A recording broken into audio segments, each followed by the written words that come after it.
হ্যাচেলি থেকে ধানি পোনা সংগ্রহ, পরিবহন ও পুকুরে ছাড়ার প্রক্রিয়ার শুরুতেই ধানি পোনার শাওয়ারিং অথবা গোসল খুবই গুরুত্বপূর্ণ।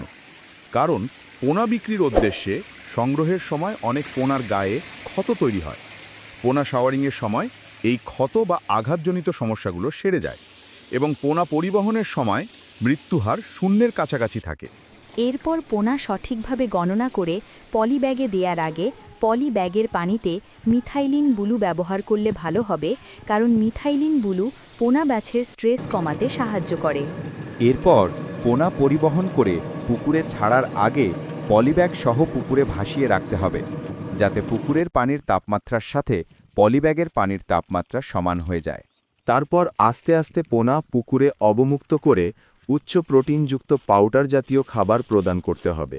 আপনাদের সাড়া পেলে পোনা মাছের খাবার ব্যবস্থাপনা নিয়ে নতুন একটি ভিডিও তৈরির চেষ্টা করব। ভিডিওটি ভালো লাগলে সাবস্ক্রাইব ও শেয়ার করবেন।